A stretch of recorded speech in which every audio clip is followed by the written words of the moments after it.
Hello healing family, ഒരു പുതിയ twin flame റീഡിങ്ങിലേക്ക് എല്ലാവർക്കും സ്വാഗതം. അപ്പോൾ ഞാൻ ഇന്ന് ആസ് ഐ സെറ്റ് ട്വിൻ ഫ്ലെയിംസിന് വേണ്ടിയിട്ടുള്ള റീഡിങ്സ് ആണ് ചെയ്യുന്നത്. അപ്പോൾ എൻ്റെ ട്വിൻ ഫ്ലെയിംസ്, എൻ്റെ ഈ വീഡിയോ കാണുന്ന ട്വിൻ ഫ്ലെയിംസ്, ഇത് ഒരു ടൈംലെസ് റീഡിംഗ് ആണ്. നിങ്ങൾ ഏത് സമയത്താണോ ഈ റീഡിങ് കാണുന്നത് ആ സമയത്തായിരിക്കും റീഡിങ് ആക്ടിവേറ്റ് ആവുക. എൻ്റെ വീഡിയോ കാണുന്ന ട്വിൻ ഫ്ലെയിംസുകൾക്ക് വേണ്ടിയിട്ട് നിങ്ങളുടെ എനർജിയിൽ ഇപ്പം എന്താണ് സംഭവിച്ചുകൊണ്ടിരിക്കുന്നത് എന്ന് നോക്കാം. ഓക്കെ, നിങ്ങളുടെ എനർജിയിൽ ഇപ്പോൾ ഒരു തേർഡ് പാർട്ടി ഉണ്ട്. ഓക്കെ, നിങ്ങളുടെ എനർജിയിൽ, നിങ്ങളുടെ ലൈഫിൽ ഇപ്പോൾ കാര്യങ്ങൾ ചെയ്തുകൊണ്ടിരിക്കുന്നത് നിങ്ങളല്ല, മറ്റു പല വ്യക്തികളുമാണ് നിങ്ങളുടെ കാര്യങ്ങൾ ചെയ്യുന്നത്. അവർ നിങ്ങളെ സപ്പോർട്ട് ചെയ്യുന്ന രീതിയിൽ നിൽക്കും. മേ ബി നിങ്ങൾ പറയുന്നതൊക്കെ അനുസരിക്കുന്ന രീതിയിലായിരിക്കും അവർ നിൽക്കുക. പക്ഷേ ആക്ച്വലി അവരവരുടെ കാര്യങ്ങൾ നിങ്ങളെ കൊണ്ട് ചെയ്തെടുപ്പിക്കാൻ വേണ്ടിയിട്ടാണ് ആ രീതിയിൽ നിൽക്കുന്നത്. കേട്ടോ, ഇതിവിടെ ഒരു കോൺഫ്ലിക്റ്റ് ആണ് എനിക്ക് കാണുന്നത്. ഇത് പക്ഷെ അധികം നാൾ ഇങ്ങനെ പോവത്തില്ല, അവരുമായിട്ട് വഴക്കാകും. കേട്ടോ, നിങ്ങളിപ്പോൾ ഓൾറെഡി അവരുമായിട്ട് എന്തെങ്കിൽ ഇടിയായിരിക്കാം, ഇല്ലെങ്കിൽ അവരുമായിട്ട് ഇടിയിടേണ്ട അവസ്ഥ ഉണ്ടാവാനുള്ള സാധ്യത വളരെ കൂടുതലാണ്. കേട്ടോ, അവർ നിങ്ങളുടെ അടുത്തുള്ള ആളല്ല, അവർ നിങ്ങളിൽ നിന്ന് ഒരു ഇച്ചിരി ദൂരെയുള്ള വ്യക്തികളാണ്. കേട്ടോ, അതെ, നിങ്ങളിൽ നിന്ന് ദൂരെയുള്ള വ്യക്തികളാണ് ഈ തേർഡ് പാർട്ടീസ് എന്ന് പറയുന്നത്. നിങ്ങളുമായിട്ട് ചിലപ്പോൾ ഒരു പാസ്റ്റ് ലൈഫ് കണക്ഷൻ ഒക്കെ ഉള്ള വ്യക്തികൾ ആയിരിക്കാനായിട്ട് സാധ്യതയുണ്ട്. കേട്ടോ, ഇവിടെ ഇപ്പോ ദൂരെ ഇരുന്നിട്ട് ഉള്ള പ്ലാനിങ്, നിങ്ങളുടെ ട്വിൻ ഫ്ലെയിമിനെ നിങ്ങൾക്ക് കാണാൻ വേണ്ടിയിട്ട് ദൂരെയുള്ള ട്വിൻ ഫ്ലെയിം ആണെന്നാണ് എനിക്ക് തോന്നുന്നത്. അടുത്തടുത്തുള്ള ആൾക്കാരല്ല. ട്വിൻ ഫ്ലെയിമിനെ കാണാൻ വേണ്ടിയിട്ട് നിങ്ങൾ പ്ലാൻ ചെയ്യുന്നുണ്ട്, ഇല്ലെങ്കിൽ നിങ്ങൾ കാണാനായിട്ട് ഉള്ള ഒരു പ്രിപ്പറേഷനിലാണ് ഇപ്പോൾ എനർജി ഇരിക്കുന്നത്. കേട്ടോ, നിങ്ങൾ ആ ഒരു പ്രിപ്പറേഷനിലാണ്. പക്ഷെ നിങ്ങളുടെ കാര്യങ്ങളിൽ നിങ്ങൾക്കൊരു തീരുമാനം എടുക്കാനായിട്ട് സാധിക്കുന്നില്ല. നിങ്ങൾക്ക് കൺഫ്യൂഷനാണ്, നിങ്ങൾക്ക് എന്ത് ചെയ്യണം എന്ന് അറിയില്ല. പ്രത്യേകിച്ച് ഇഷ്ടത്തിന്റെ കാര്യം വരുമ്പോൾ, ഒരു റിലേഷൻഷിപ്പിന്റെ കാര്യം വരുമ്പോൾ നിങ്ങൾക്ക് എന്ത് ചെയ്യണം എന്ന് അറിയില്ല. എവിടെ തുടങ്ങണോ, എങ്ങനെയൊക്കെ പെരുമാറണം ഒന്നും നിങ്ങൾക്ക് അറിയത്തില്ല. അതാണ് സംഗതി. കേട്ടോ, അതാണ് സംഗതി. പക്ഷെ നിങ്ങൾ പോലും അറിയാതെ എന്താണ്, നിങ്ങൾ നിങ്ങളുടെ ട്വിൻ ഫ്ലെയിമിനെ മാനിഫെസ്റ്റ് ചെയ്യുന്നുണ്ട്.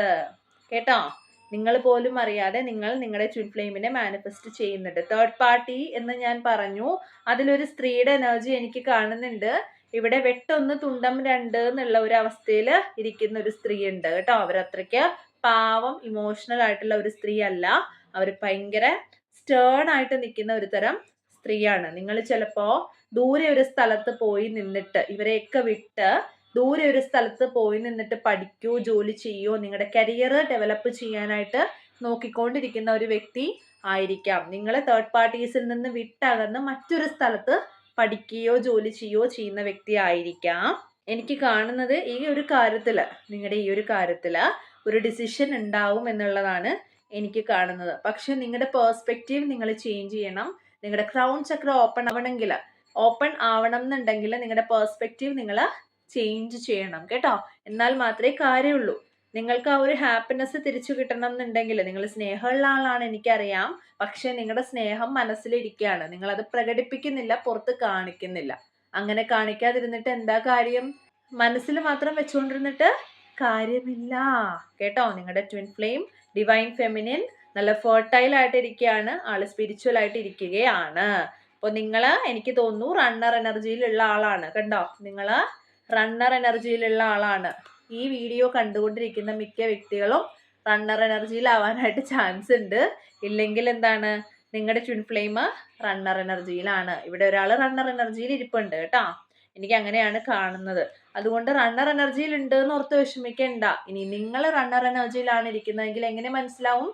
നിങ്ങൾക്ക് റിലേഷൻഷിപ്പ് പോകുന്നത് പേടിയായിരിക്കും. നിങ്ങൾ റിലേഷൻഷിപ്പ് പോകാൻ പേടിയായിരിക്കും, ദൈവിക കാര്യങ്ങൾ ഇടപഴകാൻ പേടിയായിരിക്കും, അങ്ങനെ പല കാര്യങ്ങളുണ്ട്. അത് ഞാൻ വഴിയെ പറഞ്ഞു തരാം. പക്ഷെ റൈറ്റ് നൗ നിങ്ങൾക്ക് കാര്യങ്ങളൊന്നും വർക്ക്ഔട്ട് ആകത്തില്ല. കേട്ടോ, നിങ്ങൾ എല്ലാ കാര്യവും ചെയ്യണമെന്ന് പ്ലാൻ ചെയ്ത് അങ്ങനെയും മുന്നോട്ട് പോവാണ്. കാര്യങ്ങളൊന്നും നടത്തിയെടുക്കാനായിട്ട് നിങ്ങൾക്ക് പറ്റില്ല. പ്ലാനിങ് നല്ല കാര്യമായിട്ട് നടക്കുന്നുണ്ട്, നടത്തിയെടുക്കാൻ പറ്റില്ല. ആകെ ഒരു കൺഫ്യൂഷനാണ്. എന്ത് ചെയ്യണം, അങ്ങനെ ചെയ്യണോ, ഇങ്ങനെ ചെയ്യണോ, മറ്റേത് ചെയ്യണോ, മറിച്ചത് ചെയ്യണോ, ഇങ്ങനെ ഒരു കൺഫ്യൂഷൻ ആയിട്ടിരിക്കുന്ന വൈബിലാണ് നിങ്ങൾ ഇരിക്കുന്നത്. കേട്ടോ, ഇവിടെ ഫാമിലി ആക്കി കാണുന്നുണ്ട്. ഫാമിലി ആയിട്ടുള്ളൊരു എന്താ പറയാ, കാർമിക് സൈക്കിൾ ഫിനിഷ് ചെയ്യുന്നതായിട്ടൊക്കെ കാണുന്നുണ്ട്. അതുപോലെ നിങ്ങൾക്ക് എന്തോ കാര്യത്തിൽ റിഗ്രറ്റ് ഉണ്ട്. നിങ്ങൾ ചെയ്തു പോയ കാര്യത്തിൽ റിഗ്രറ്റ് ഉണ്ട് എന്ന് കാണിക്കുന്നു. ഏതെങ്കിലും തേർഡ് പാർട്ടി കാരണം നിങ്ങൾ ആരെങ്കിലും വിട്ടൊഴിഞ്ഞു പോകേണ്ടി നിങ്ങൾക്ക് വന്നിട്ടുണ്ട് എന്നുണ്ടെങ്കിൽ, അല്ലെങ്കിൽ ആരെങ്കിലും ഉപേക്ഷിക്കേണ്ടി വന്നു, അല്ലെങ്കിൽ ആരെങ്കിലും ബന്ധത്തിൽ നിന്ന് വിട്ടുമാറി നിങ്ങൾക്ക് നടക്കേണ്ടി വന്നിട്ടുണ്ട് എന്നുണ്ടെങ്കിൽ, ഇവിടെ നിങ്ങളുടെ പ്രാർത്ഥനകൾ ദൈവം കേൾക്കുന്നുണ്ട്. നിങ്ങളുടെ മാനിഫെസ്റ്റേഷൻസ് ദൈവം കേൾക്കുന്നുണ്ട്. നിങ്ങൾക്ക് ഹാപ്പിനെസ് വരാൻ പോകുന്നുണ്ട്. ഒന്നും മനസ്സിൽ വെച്ചുകൊണ്ടിരിക്കരുത്. എന്ത് സഹായം വേണമെന്നുണ്ടെങ്കിലും എന്തെങ്കിലും കാര്യം ചെയ്തെടുക്കണം എന്നുണ്ടെങ്കിലും നിങ്ങൾ ആരോടും സഹായം ചോദിക്കാതെ ഇരുന്നിട്ട് കാര്യമില്ല. പറ്റുന്ന ആൾക്കാരോട് എന്ത് ചെയ്യണം, സഹായം ചോദിക്കുക കേട്ടോ. അങ്ങനെയുള്ള കുറച്ച് കാര്യങ്ങളാണ് എനിക്ക് കാണുന്നത്. മാക്സിമം ഹീൽ ചെയ്യുക, അല്ലാതെ ഈ ഒരു എന്താ പറയുക കോൺഫ്ലിക്റ്റ് മാറത്തില്ല. നിങ്ങൾ മാക്സിമം ഹീൽ ചെയ്താലേ ഈ ഒരു കോൺഫ്ലിക്റ്റ് മാറുള്ളൂ. So all the best video കണ്ടതിനും. അതുപോലെ തന്നെ നിങ്ങളുടെ ലൈഫ് സുരക്ഷിതമാക്കുക. ട്വിൻ ഫ്ലെയിംസ് ആണ്, പ്രത്യേകിച്ച് ഞാൻ പറഞ്ഞു തരേണ്ട ആവശ്യമില്ല. ഒട്ടുമിക്കവർക്കും ട്വിൻ ഫ്ലെയിം ജേർണി എന്താണെന്ന് അറിയാം. ട്വിൻ ഫ്ലെയിം ജേർണിയിൽ ഇരിക്കുന്ന വ്യക്തികളെ പ്രത്യേകം ശ്രദ്ധിക്കണം. കാര്യങ്ങളൊക്കെ ചെയ്യുമ്പോൾ നല്ല അഡ്വൈസോട് കൂടെ തന്നെ കാര്യങ്ങൾ ചെയ്യുക. എന്തെങ്കിലും ഡൗട്ട്സ് ഉണ്ടെങ്കിൽ താഴെ കാണുന്ന നമ്പറിൽ നിങ്ങൾക്ക് വിളിക്കാം, അല്ലെങ്കിൽ മെസ്സേജ് അയക്കാവുന്നതാണ്. താങ്ക് യു സോ മച്ച് പിന്നെ ഈ വീഡിയോ കണ്ടതിന്. അതുപോലെ തന്നെ ആർക്കെങ്കിലും പേഴ്സണൽ റീഡിങ്സ് വേണമെങ്കിൽ ഈ ഒരു നമ്പറിൽ വിളിച്ചിട്ട് ബുക്ക് ചെയ്യാവുന്നതാണ്. ഉടനടി റീഡിങ്സ് കിട്ടുമെന്ന് വിചാരിക്കരുത്. സമയത്തിന്റെ പരിമിതി മൂലം കുറച്ച് ലേറ്റ് ആവുമായിരിക്കാം, പക്ഷെ റീഡിങ്സ് ഞാൻ ഫിനിഷ് ചെയ്യുന്നതായിരിക്കും. Thank you so much. By.